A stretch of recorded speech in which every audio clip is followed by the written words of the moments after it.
A'udhu billahi min shaitanir rajim. Bismillahir Rahmanir Rahim. Alhamdulillah Rabbil Alameen. Ar-Rahmanir Rahim. Maliki Yawmiddin. Iyyaka na'budu wa iyyaka nasta'in. Ihdinas siratal mustaqim. Siratal ladzina an'amta alayhim. Ghayril maghdubi alayhim waladdallin. Ameen. With the name of Allah, the merciful benefactor, the merciful redeemer. Praise be to Allah, the Lord of all systems of knowledge, the merciful benefactor, the merciful redeemer, master of the day of judgment.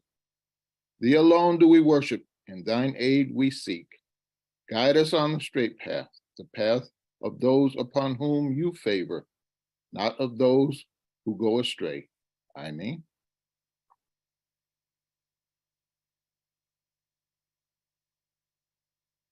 With Allah's name, the merciful benefactor, the merciful redeemer, I openly bear witness that there is but one God, the Lord of all systems of knowledge, whom we properly call Allah. I accept all of Allah's prophets and believe that Prophet Muhammad is the seal of prophethood and a mercy to all mankind. I am your sister and friend, Firtrah Muhammad. Assalamu alaikum, dear family.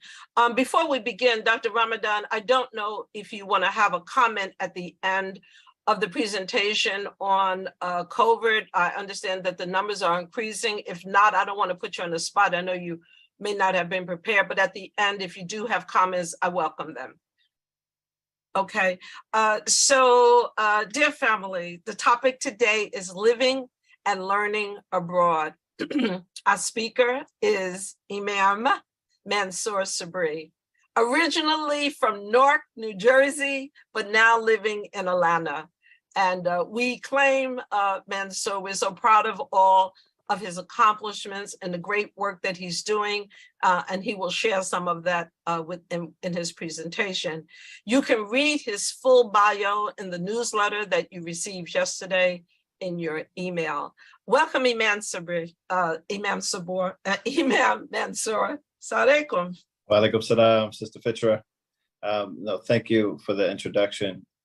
I think this is probably the largest gathering of our community online. And so it's always a pleasure to join you on Study Al-Islam and your team who put this together, and then those who wake up and get on time. May Allah bless everyone on this call. It's an honor because one, yes, I love the intro. I live in Atlanta, but I'm from Newark. My roots in Newark is not just from the city, but it's from Masjid Muhammad, Masjid Ali Muslim, and Sister Clara Muhammad School. That's what creates the firm and strong foundation for my life. And I'm grateful for all of my teachers and my second mothers and fathers who built that wholesome environment for me to grow up in. So thank you.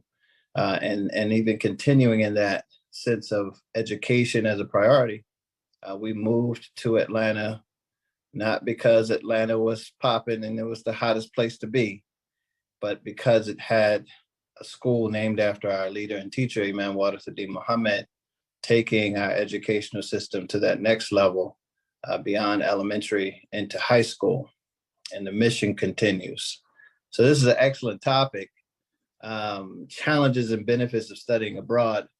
As I reflect on it, it's been 22 years. It's been 22 years in terms of graduating from W.D. Muhammad High School and embarking on a personal mission that was tied to our community's vision to study abroad, beginning with studying business studies, international business, and the Emirates, the United Arab Emirates. I was at the American University of Dubai and found that to be very challenging. I'm going to talk about that in cultural differences, but it moved me to think deeply about studying the religion of Al-Islam.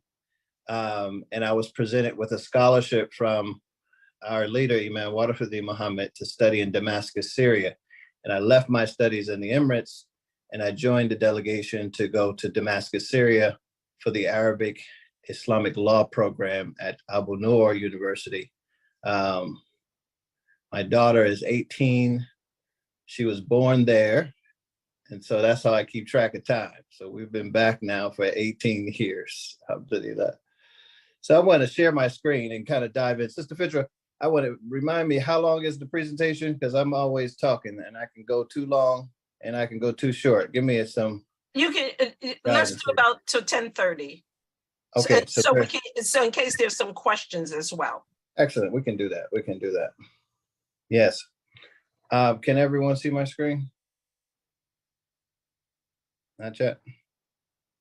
Masha? Not yet. Okay.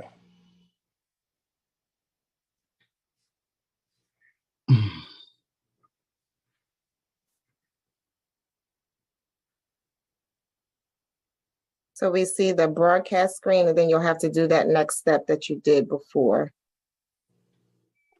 Yep, desktop. There we go. Okay, bismillah. So the topic for today is the challenges and benefits of studying abroad, and I'm going to talk about it specifically to studying the religion of Al-Islam. You know, our community, we've had international programs for a long time. I started early with Saudi Arabia and the relationships there, to study the Arabic language, to study the religion, an Imam's training program. And this is in the early 80s. And then in the mid 90s, we had a Malaysia program where students went for the summer to study at IIUM, the international school there in Malaysia, and the relationships that the community had there in Malaysia. And then finally, the last that I'm aware of is the Damascus program that Imam Muhammad initiated with Sheikh Ahmed Guftaro, who was the Grand Mufti of Syria at that time, 1998 through 2005. And the Grand Mufti passed in 2004 while we were there. But there was an interesting story told to us, who was in his late 90s. There was an interesting story told to us, and this is kind of in my introduction here about the students. Excuse me. Is that that in the early 70s, the Grand Mufti, Sheikh Ahmed Guftaro, was on an international tour speaking about Al-Islam at a religious conference in Chicago. And he requested to meet with the Honorable Elijah Muhammad as a leader of the Muslims, the Muslim community in America. And with great controversy at the time, he was encouraged not to meet with him. But he persisted, and he told this is how his translator was relaying the story to us. He said he insisted and said, there's no way for us to block what Allah has allowed to flourish. And he was talking about how Islam came about in the United States. In meeting with the Honorable Elijah Muhammad, the Honorable Elijah Muhammad told him, as they relate the story, that he would send 100 students to Damascus to study at the University of Sheikh Ahmed Guftaro. And we know that the Honorable Elijah Muhammad passed in 1975. Our leader and teacher took over and began a major transition of Islamic thought and theology to be within the world community of Al-Islam and our traditional practices as Muslims worldwide. And so this vision of 100 students was fulfilled by Imam Muhammad over a 6-year period from 1999, 98 to 2005. So it's something to think about, just in terms of how things may not be completed by the one who initiates it, but in the bigger scheme of things, in the bigger picture, that these intentions are beautiful and powerful intentions that stretch across generations. And that is the pursuit of knowledge and the pursuit of relationships that have alignment. And I do believe that wherever the Imam sent us, there was more than just the academic education that he wanted for us. And there was more than just the academic education that connected him to those people and those places. And so we witnessed a strong bond between these scholars and teachers and respect for our Imam while we lived in Damascus. But all of this is rooted in the sense of understanding our religion. Our religion encourages us and teaches us to learn, to read. First revelation is Iqra, in the name of Allah. Read in the name of your Lord, who has created man from a clot. Read, and your Lord is most generous, who taught by the pen and taught man what he did not know. And that we're seeking knowledge in all the things that we do. And the teachings of Imam Warithuddin Muhammad was a focus on expanding our minds and our hearts for truth, for understanding and knowledge. And so in Surah Al-Mujadilah 58 verses 11, Allah exalts and elevates those who are seeking knowledge. Allah will exalt and degree those of you who believe and those of you who are granted knowledge. And so the pursuit of knowledge, wherever it may be, is a part of that call. And we know that some traditions with the Prophet sallallahu alaihi wasallam stating that seek knowledge, even if you have to travel all the way to China. And there's differences of opinion on the way he taught it and what he said, but he exemplified that in making sure that his community was a global community, those who traveled to seek out, but also to establish and to send a message of al-Islam throughout the globe. And so the Prophet, may peace and blessings be upon him, said, seeking knowledge is an obligation upon every Muslim. And whoever follows the path in pursuit of knowledge, Allah will make a path for them to paradise easy for them.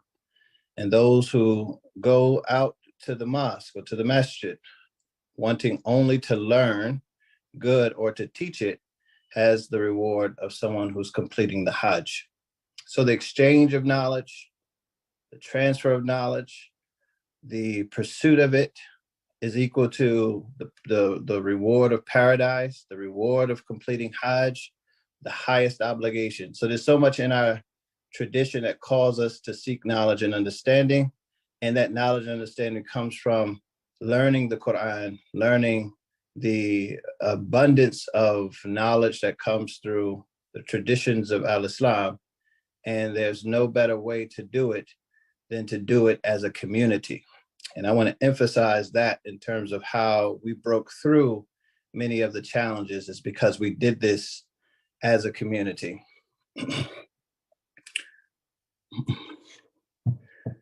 A little bit of background about Damascus itself. It's known to be the oldest metropolitan city in the world, cradle of knowledge and community. When we're looking at the crossroads of cultures and connecting through trade throughout the centuries. So Damascus history has always been a center of Islamic scholarship, and that history has been multifaceted.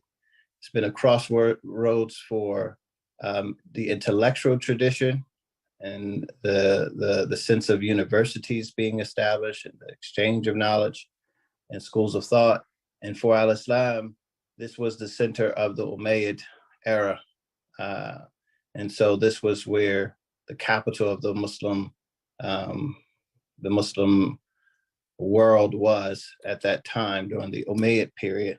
And so there's a lot of rich history that was there, in addition to all of the challenges socially and politically. This was the foundation of how these cities in Damascus were established, and they had a deep reverence for knowledge and scholarship. And so many of the hadith scholars who lived there, they stayed put, because we're talking about the transmitting of a hadith science to make sure that the chain is complete. And so the presence of hadith scholars in Damascus allow for many people to travel from across the world to meet with them as those who were protecting and preserving the chain, as we know about the chain science of preserving the sayings of the Prophet and making sure that there's no disruption in that. So that was one of the beautiful things about Damascus, that they had these scholars of hadith and the protection of what was and what wasn't the sayings of the Prophet, was important for our studies as well. But the relationship with Sheikh Ahmed Kuftaro, who was a leader in interfaith, a leader in educating Muslims worldwide. Our education experience was unique, being amongst 100 different countries and languages represented in the university. So students from Malaysia, from China, from Russia and Chechnya, and UK, USA. So there was representation from all over, and it gave us an opportunity to really showcase who we are as African Americans, coming into the fold of Al-Islam with a sense of community and excellence. And to beautifully, we were relied on and looked at as leaders within the institution, because we were organized and because we were setting the pace for how to stay connected back home, not to lose ourselves in our studies, and to strive for excellence. One of the meetings we had with Imam Muhammad, we were just dealing with the difficulties of studying the various jurisprudence, the fiqh, and the comparative Islamic law and fiqh. And Imam just encouraged us. He said that if he was in the classroom, he would be at the top of every class. And that was a challenge to us, to get out of the weeds of trying to figure out what we should study and what we don't want to study, and just be the best at everything that we were doing. And that was something I took to heart as we moved through the university system. But that was the honor of being in Damascus and having leadership. The first delegation was led by Imam Firtrah, who was working as an assistant of Imam Muhammad and holding this program up as an important part of our national community to be a part of. And every year after Brother Safir out of Baltimore, when he left, we made sure we had leadership each and every year. And I culminated the completion of the program as the final Amir of the group. And my wife, who I met there, was a student as well. But interesting, every Amir wasn't part of the program, but I think Safir met his wife there. Imam Suleiman met his wife there, and I met my wife there. But I don't think that was a part of the education program, but we made that a reality for us, alhamdulillah. And we're grateful for what that has done for our lives and for our families. Now, I'm looking at two screens here. Now, when we're thinking about benefits, as a community, I've talked about the benefits in general for Muslims and what Allah has taught us and what the Prophet has instructed for us. But when we're thinking about it from the world we live in, we know that civilizations have their gifts.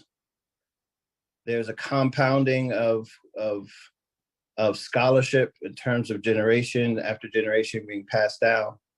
We live in a nation that's only 200 years old, and our Muslim and Islamic schools are hitting 50 years of age, or in their 40th year. This year we're celebrating 65 years of leadership of the Atlanta Masjid of Al-Islam. But we're a very young society with great progress. But when we look at the Muslim world and we look at civilizations that have come before us, there's rich history. And so the access to scholars, the access to institutions, is just an abundance of that is unparalleled as we look across the world. So that's a huge benefit, is accessing the scholarship and the institutions that the world has, and that are open to us. They are inviting Muslims from all over the world to attend, to be a part of their institutions, and to share their scholarship. When we're talking about the learning of language, I always tell us this story about being a student of Claire Muhammad and W.D. Muhammad High School. I had Arabic language for 12 years of Arabic. And those 12 years of Arabic measured up only for the first 3 days of being in Damascus. And so the learning, the study and the passing of tests in America, it just doesn't equal to being immersed into a language environment and being able to really take on a second language. The benefits of being abroad to do that far outweighs us being in the classrooms in America, taking a 1 hour course every week or a 2 hour course every week. So that's the opportunity there, is learning a language and being immersed in that language every day. And it takes the ability to master the language to a new level. So study abroad offers that. In a broader perspective, excuse me,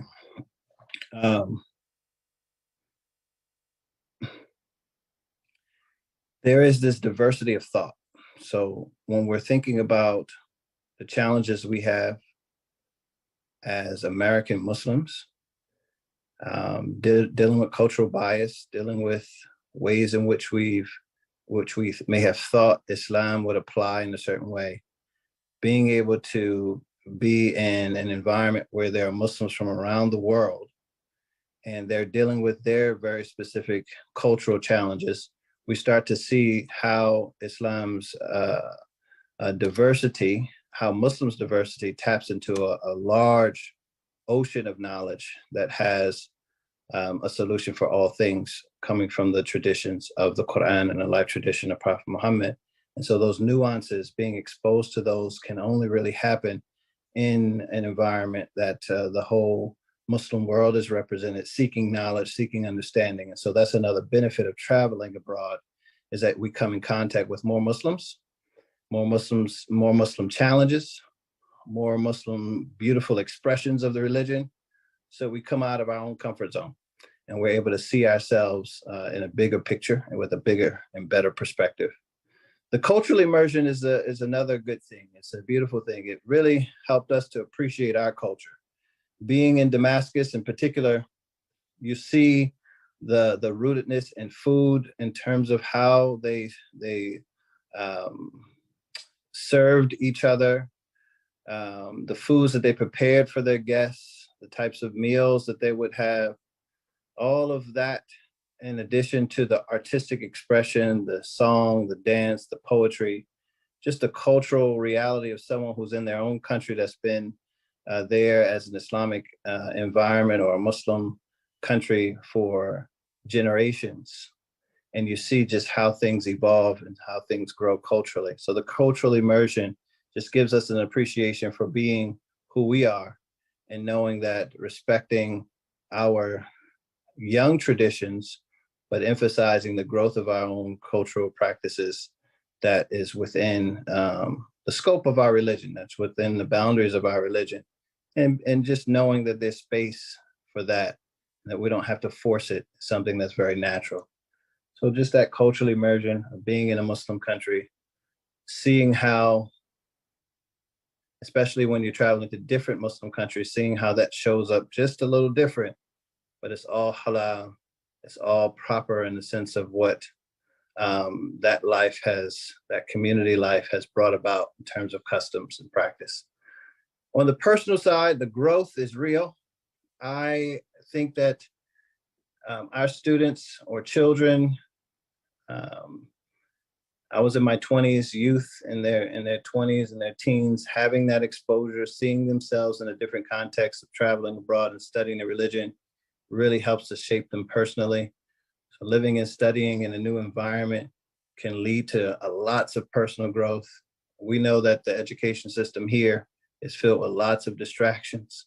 And so being able to have that study abroad moment of the shock and the awe of being in a different culture, being in a different country, living 6,000 miles away from home, you're going to grow up.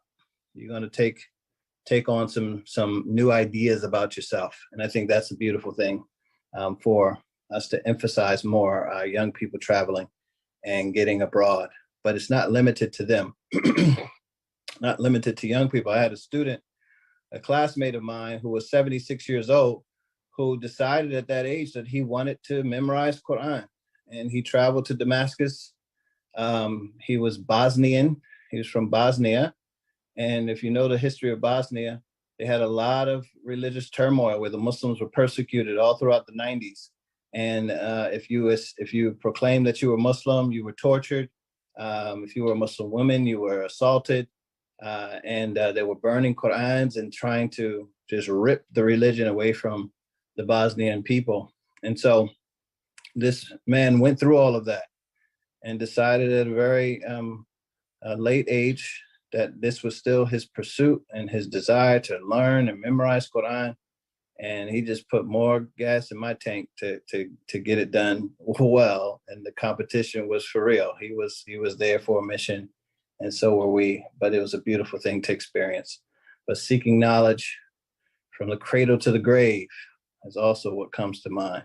And there's no late time for it, and it's never too early.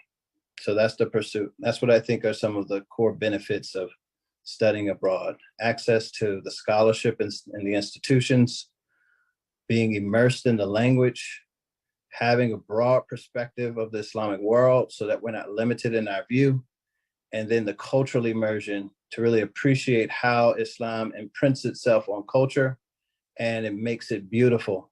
And then the personal growth, having more introspection of who you are, your journey, where Allah is taking you. It's a great opportunity to be outside of the normal everyday life of America and seeing yourself in a different context. Now, challenges, as we wrap up here. Challenges are real. I think a lot of what I've come to know about American exceptionalism is imprinted on the Black man too. We travel the world and we just walk around thinking that our way is the only way. We're better. And those cultural differences can really provide us some barriers, a block for just living every day, not having the regular norms and conveniences that our society provides for us. And so the cultural differences, adjusting to that, it was no joke for young men and women living abroad and having to be challenged every day about what you think is okay and what isn't. So the practices, the norms, the expectations, they're different, and you have to see how to be respectful and adjust so that you can make it for the time we were there, which was, a full year or full 4 years. Just the distance requires that cultural adjustment. Language barrier, again, being in a place where English is not widely spoken, that can be very frustrating and difficult as you kind of get your training wheels on to navigate the language and the barriers. But it's an important part of the process. But studying abroad in English is not widespread. In Damascus in particular, they were a community that really rejected a lot of Western influence and dug deeper into the Arabic language. So they didn't speak English as much as other places in the world at that time. I think things have changed quite a bit for the Middle East.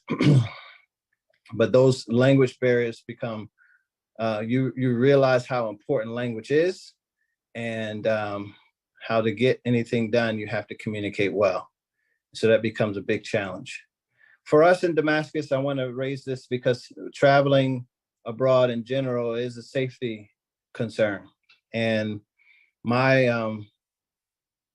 travels to Damascus, Syria, which is currently in a civil war, but at that time they weren't in a civil war.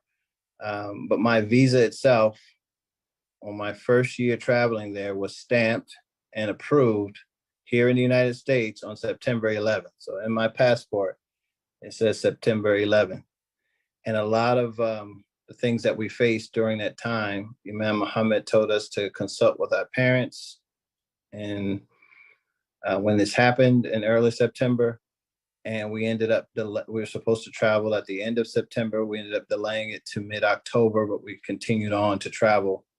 And the safety and security concerns were real. there is the blue passport, and then there's the black passport.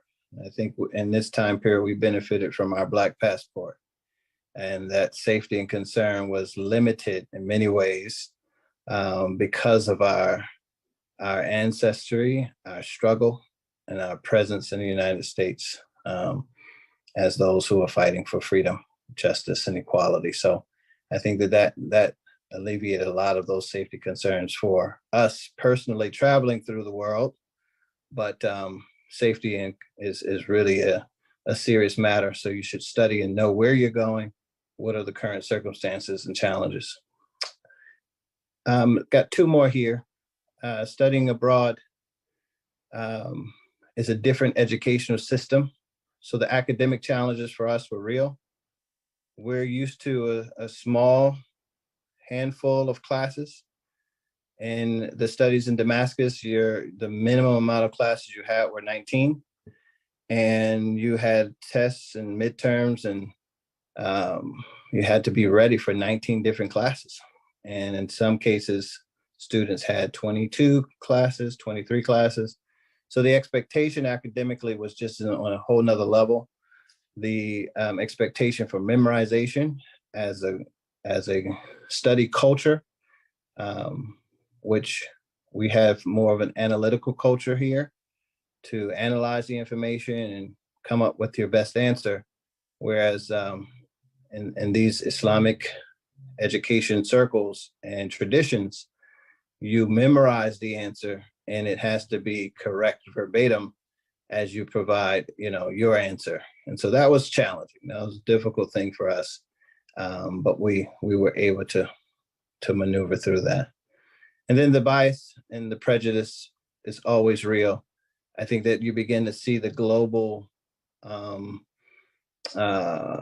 position on racism and prejudice based on nationality, where a person is from, what socioeconomic status a person is from. We begin to just witness the world in that way. And it also pulls out some of the prejudice and bias that they have for our people as we're portrayed on television and music videos and on the internet. You begin to see yourself differently and how the world sees you. And one, work to correct it and reset it, but also it's an opportunity to submit to a certain type of fairness and just perspective for others, because you see how you're being portrayed falsely. You can also witness and see how others are as well. But that challenge is knowing that you're showing up in a place and there's also a prejudgment about who you are as an African American, as someone who's new to the Islamic sciences, and you're working through that prejudice, the sense of that you may or may not have something to contribute, or that you may not be as a disciplined student. A lot of those things were challenges that we faced. So I'm going to come to a close here. The gist of the challenges are deeply tied into being in a different culture and having those language barriers. But the reality is that when we come and we stick together, we do these things as a community, receive so much financial support to make these travels from our Muslim community, emotional support, letters, messages through my parents, care packages, can't forget that. You're missing your ramen noodles and some peanut butter, really boosts your spirit when you know that there are folks thinking about you, and you move through all of these challenges with a little bit more of ease. So I'm grateful for that opportunity. I hope that as a community, we provide more opportunities in the future. So alhamdulillah, wassalatu wassalam ala Muhammad, sallallahu alayhi wa sallam. Thank you all. Assalamu alaikum. No, don't go anywhere, Imam Sabree, Mansoor. I have a couple of questions, but before I ask you any questions, let's take this down for a second. The PowerPoint. Before we go any further, I just want to make sure that I address Fleming's question to you, because I don't think you meant literally. I've traveled a lot of places. I never had a Black passport. You didn't mean that literally, did you? You meant well, let me ask you, what did you mean by that? Okay. Because Fleming is getting No. So we have a blue passport, which is the U.S. passport, and then we have this, which is a black passport. Right. And our black passport gets us places that the blue one doesn't, in the sense of safety and security and being accused for all of the atrocities that our country has participated in, or the history of Europeans in the world of colonialism. We don't bear that passport. I was speaking metaphorically. Right. I just wanted to go ahead. But the blue passport is your birthright, and it gets you in a lot of places without a visa. Yeah. I just wanted to make sure that you cleared that up, because I Fleming, hope that's clear. Yeah, no, we got a different passport. Yeah, no, it's clear. Fleming is getting ready to go to Ghana, and I'm sure he was wondering if there was a passport that was going to get him some extra perks. Yes, no, sir. Fleming, you being black is enough for going to Ghana. That's it, yes. So let me ask you a few questions though before we let you go. So tell me again, how long was the program in Damascus? The training program was a 3-year program with a 4th-year option. So and what was the age range? In our group or the school? Yeah, in your group. In our group, the youngest was 16. Yeah, the youngest was 16. The oldest maybe was in their late 30s. Okay, and just from memory, who were some of those that went with you? Sister Ndidi was a part of the first delegation. Shahida Sharif, Imam Suleiman's wife, part of the first delegation. Imam Suleiman, Tariq Muhammad out of Atlanta, now lives in Maryland. Tariq Najiallah. Bermuda was there. Khalid, brothers from New Haven, Connecticut were there. Here in Atlanta, Aisha, Sophia Law. And there's a lot. There's a lot there. Okay. From across the country, yeah. Yeah, that was very important because I visited the program in Libya and they recruited people individually, and most of the Black students could not make it because of the challenges that you cited in terms of the support, the camaraderie between the groups, the common language, the common culture. It was very difficult for them in Libya. Let me ask you another question. And you recently, though, went away to study again. Isn't that correct? Where did you go? In West Africa. So I was in Senegal. And did you and your family go? So myself, my wife, and 4 out of 5 children. Yes. Okay, so 4 out of 5 children. And how long were you in Senegal? This was a year program. Yeah, we were there for a year. And this was a personal decision to one, expedite their Quranic memorization, give them that firm foundation of memorization so that we could have the option of continuing anywhere and even at home. So that was the intent there. That was for my children. For me, it was to study at the university there, the Sheikh Anta Diop University, and continue to do more Islamic studies. That schooling system was not as developed as Abu Nur or other places in terms of being able to receive students from abroad in that way, but benefited greatly from being in Senegal. Just that whole cultural exposure to West Africa was more deeply connecting to me as an African-American Muslim than any other place I've traveled in the world. And how did your children benefit from that? Oh, they learned how to read Quran there, and they learned how to memorize with discipline, and they saw themselves and all of these beautiful Black children around them doing it with ease and a sense of consciousness and discipline. So just the culture of Islamic studies was imprinted on my children from being there. A question, but I'm going to add to this question. The question is how did the teachings of Imam Waduddin Muhammad, may he be in the highest place in paradise, and insights aid you in your study abroad? Because you came through the Nation of Islam, I want to ask you to connect that for us in terms of its, how was it helpful to Yeah. you?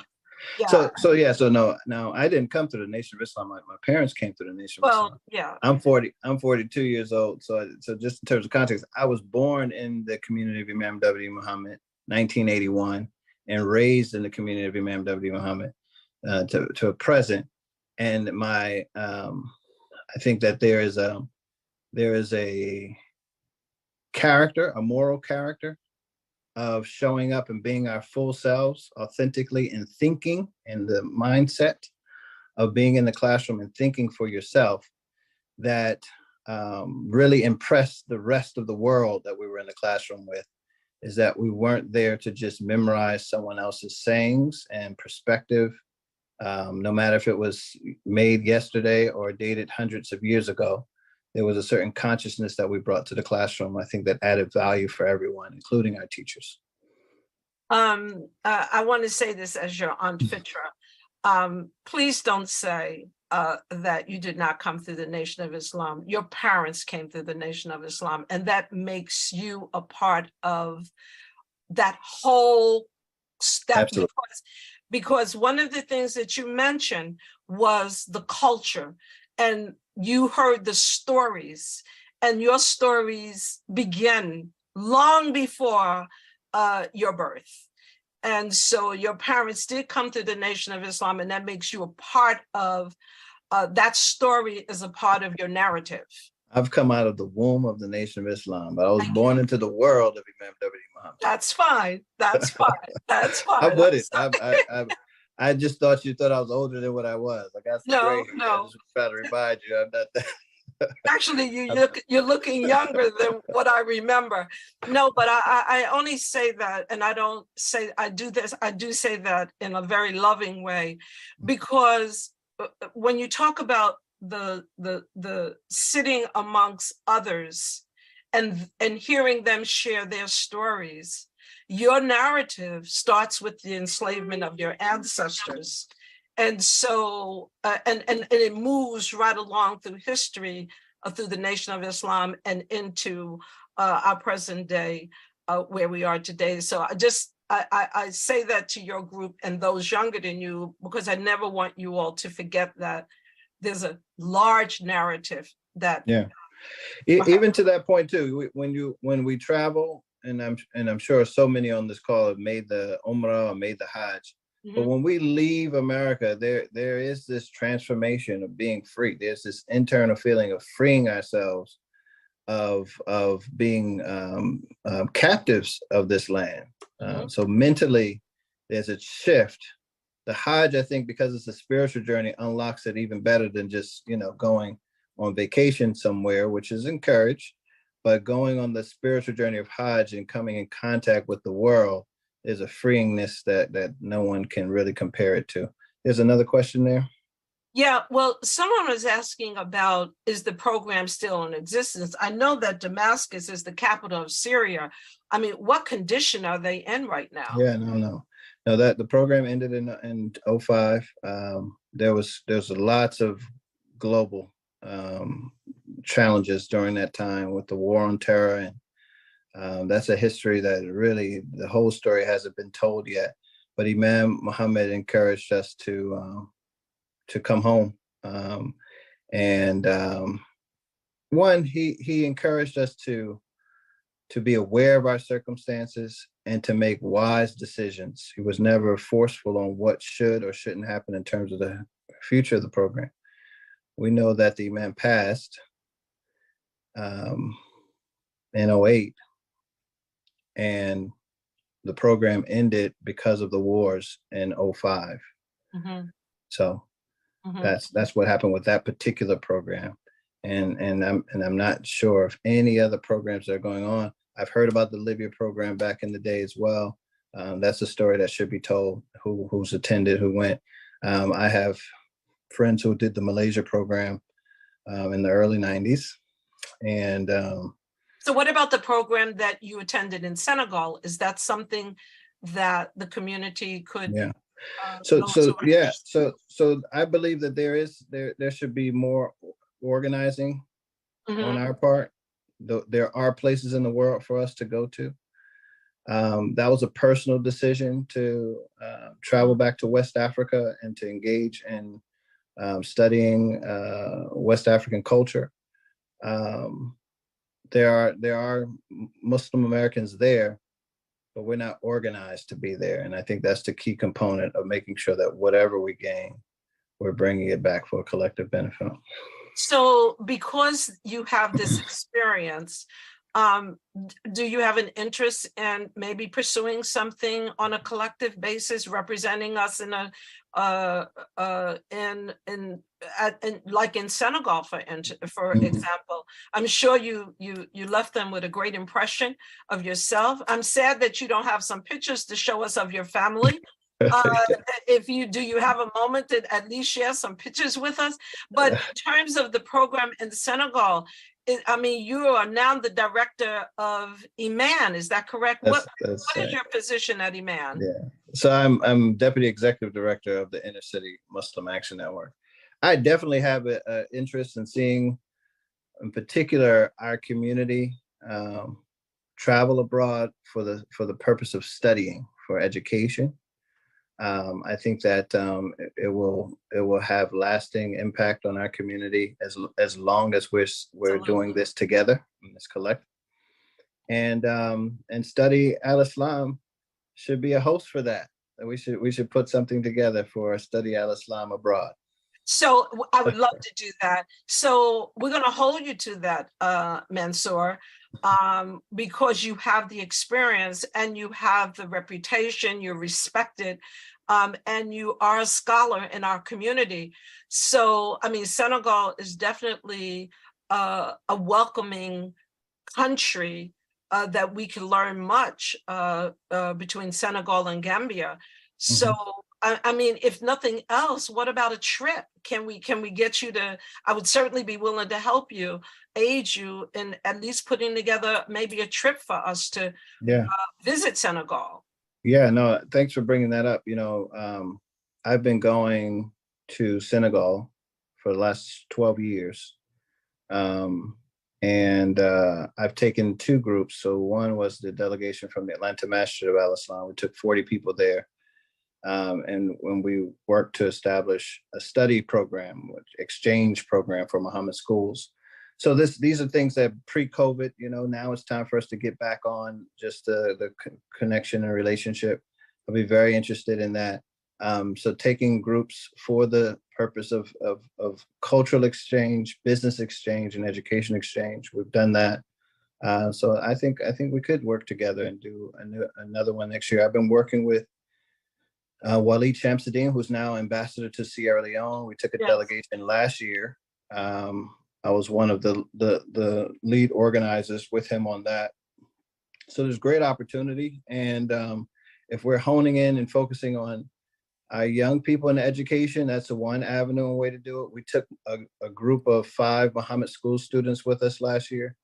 I don't think we've shared much in the Muslim Journal on that. We need to share those stories. It was a very powerful exchange that took place in 2022. So I think it's something to continue to do year in, year out, and to maximize the benefit of our access to the world. Well, there's 177, maybe 180, 190 people right now on this line because they do double up on these calls. And you would think that at least 50% of the people that are listening to you right now have families, heads of families. At least can we consider a cultural visit to Senegal, especially since the door of no return is right there in Gambia. I mean, the close proximity of Gambia and Senegal. Can we start talking about a trip next year, inshallah? If you all are interested, I'm ready. We are interested. I'm trying to get them to put stuff in the chat. If you're interested, don't worry about that. In the chat. we are ready, Mansoor. People Right. are ready. People want to go back to Africa.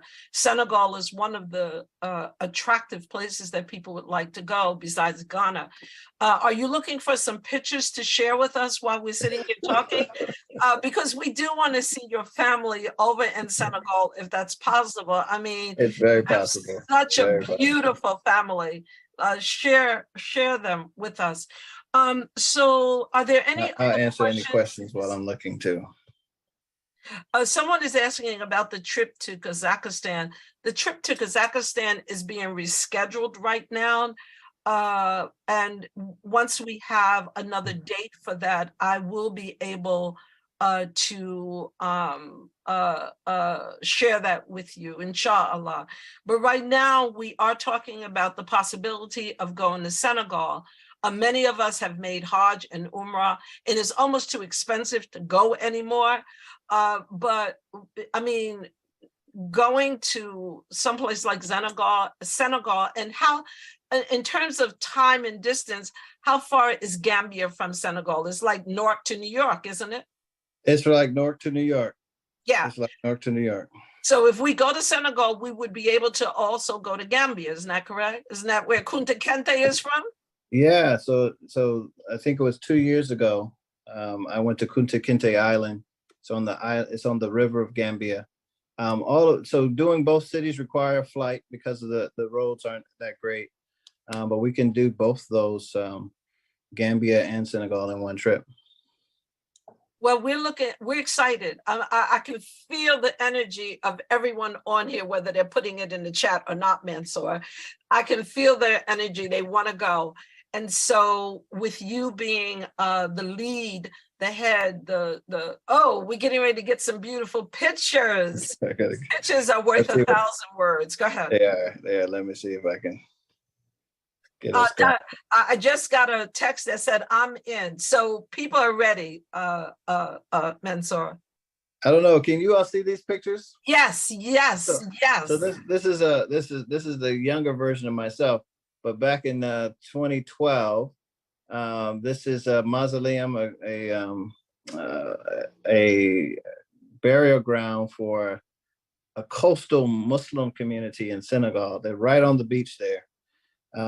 Here's a conference that I was attending with the Sheikh Ahmed Tijani from the Medina Bay, from Kaolack, and members of the delegation from Mauritania.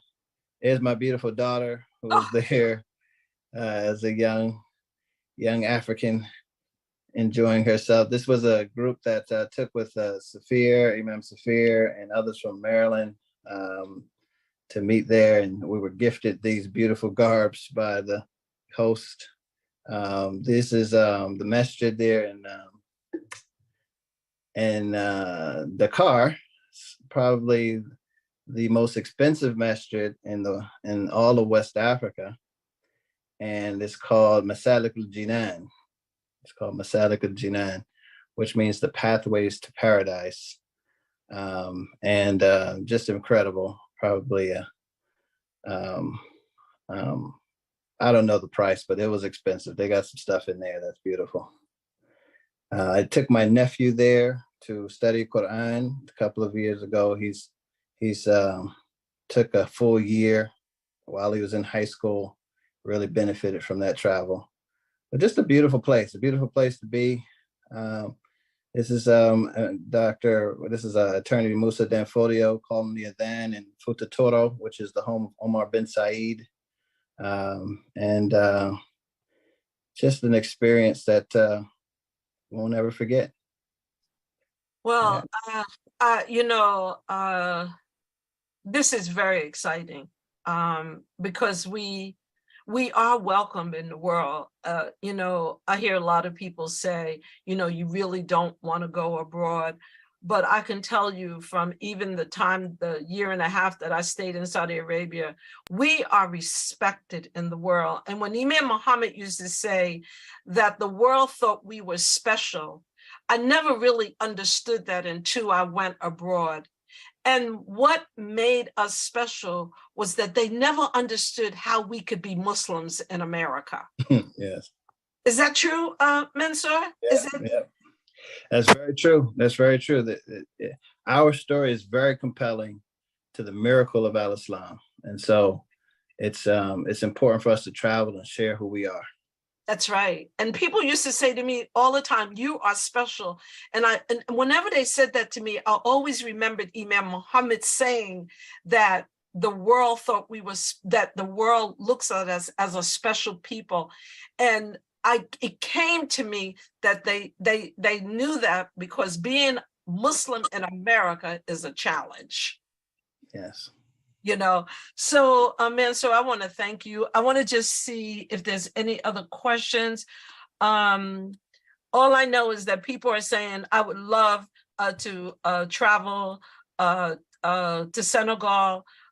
So Imam Mansoor, when you decide to put the trip together, you're welcome back to Study Al-Islam anytime to share the details and to promote the travel.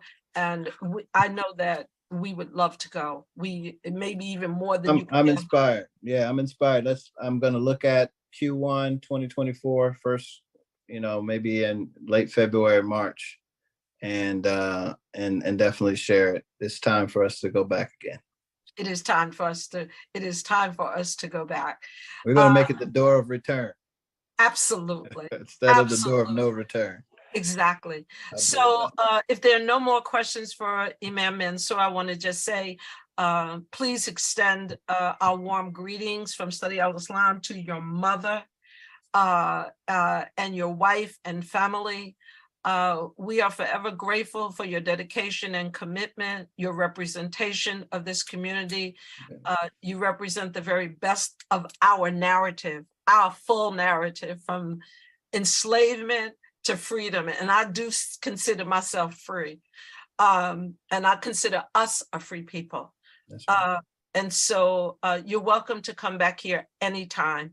Go ahead. And so I just want to, give greetings to my Newark family again, and my folks on the East Coast. We're going to be coming to the Muslim Journal Conference, God willing, bringing the whole family in the Atlanta tribe. So we will see you all then.